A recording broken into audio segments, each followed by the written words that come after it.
Assalamualaikum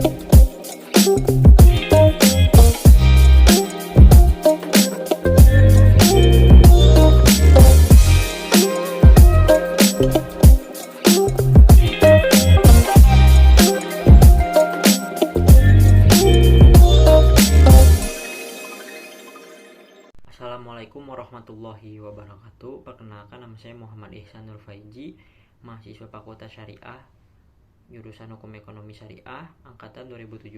Di sini saya akan menjelaskan penelitian saya dengan judul Tinjauan Fatwa DSN MUI nomor 44 tahun 2004 terhadap pembiayaan uang kuliah mahasiswa pada aplikasi cicil.co.id. Untuk itu langsung saja saya akan menjelaskan latar belakang masalahnya. Latar belakang masalah, PT Cicil.co.id ini merupakan salah satu layanan pembiayaan digital yang memberikan fasilitas kepada mahasiswa untuk memenuhi kebutuhan perkuliahannya. Pembiayaan yang diberikan oleh perusahaan ini tidak memberikan pembiayaan berupa uang, akan tetapi barang-barang kebutuhan kuliah dan pembiayaan uang kuliah.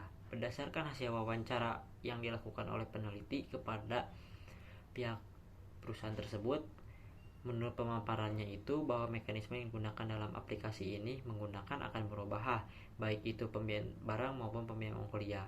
Setiap pembiayaan dikenai uang muka sebanyak 10% dari jumlah pembiayaan.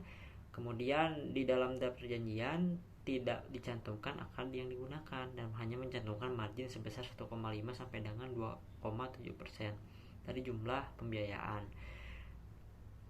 Sehingga ini menimbulkan ketidakjelasan mengenai akad yang digunakan.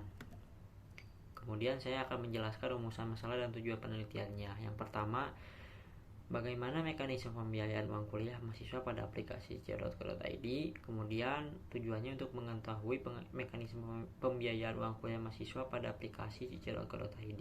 Yang kedua, bagaimana tinjauan fatwa DSN nomor 44 DSN MUI tahun 2004 terhadap akad pembiayaan uang kuliah mahasiswa pada aplikasi cicil.co.id.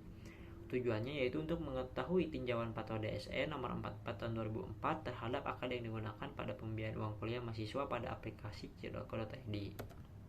Yang ketiga, saya akan melanjutkan terkait metode penelitian yang dipakai. Yang pertama, jenis penelitian. Jenis penelitian ini menggunakan jenis penelitian kualitatif dengan pendekatan yuridis normatif. Yang kedua, sumber data.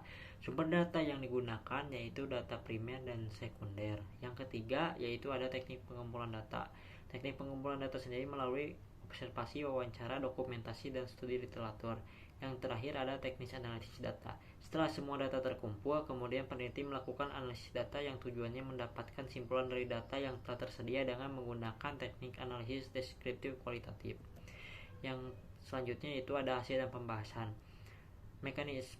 Yang pertama, saya akan menjelaskan mekanisme pembiayaan uang kuliah pada aplikasi cicil.co.id. Mekanisme pembiayaan uang kuliah di aplikasi Cicil ini memang menggunakan skema akan merubah. Bisa dilihat dari pengambilan keuntungan yang dipakai oleh pihak Cicil, yaitu menggunakan margin. Akan tetapi, di dalam poin-poin yang terdapat dalam pasal mengenai ketentuan umum pembiayaan, tidak disebutkan akad apa yang dipakai oleh pihak Cicil ini, sehingga ini menimbulkan suatu ketidakjelasan mengenai akad yang dipakai dalam pembiayaan tersebut. Yang kedua, analisis akadnya.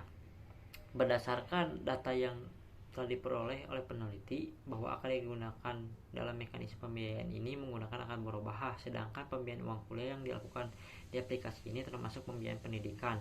Pembiayaan pendidikan termasuk ke dalam pembiayaan multijasa yang seharusnya menurut ketentuan fatwa DSN MUI menyebutkan bahwa pembiayaan multijasa itu hukumnya boleh asal menggunakan akad ijarah dan kafalah. Sehingga berdasarkan analisis ini, akad yang digunakan di dalam pembiayaan ini tidak sesuai dengan fatwa atau aturan yang telah diluncurkan oleh Dewan Syariah Nasional. Yang selanjutnya yaitu analisis berdasarkan objeknya. Di dalam aplikasi ini terdapat 3 jenis pembiayaan, cicil barang, cicil uang kuliah, dan cicil pulsa. Bila dilihat dari objeknya, pembiayaan yang sama itu cicil barang dan cicil pulsa karena merupakan objek yang diperjualbelikan, sedangkan cicil uang kuliah ini merupakan objek yang berupa manfaat, salah satunya berupa dana talang untuk kebutuhan uang kuliah. Oleh karena itu, peneliti berkesimpulan bahwa pelaksanaan pembiayaan uang kuliah mahasiswa ini tidak sesuai dengan ketentuan fatwa terkait pembiayaan multijasa, karena jika dilihat berdasarkan analisis di atas, pembiayaan uang kuliah itu merupakan pembiayaan pendidikan. Pembiayaan pendidikan merupakan termasuk kategori pembiayaan multijasa, sehingga pembiayaan ini tidak sesuai dengan fatwa yang telah ada. Kesimpulan dari penelitian ini yaitu mekanisme pembiayaan uang kuliah di aplikasi cicil.co.id tidak sesuai dengan ketentuan atau aturan yang berlaku dalam segi penggunaan akad dan kejelasan akad yang digunakan. Padahal DSN MUI telah membuat aturan untuk segala jenis pembiayaan yang digunakan dalam lembaga keuangan. Untuk itu, sekian dari saya. Wassalamualaikum warahmatullahi wabarakatuh.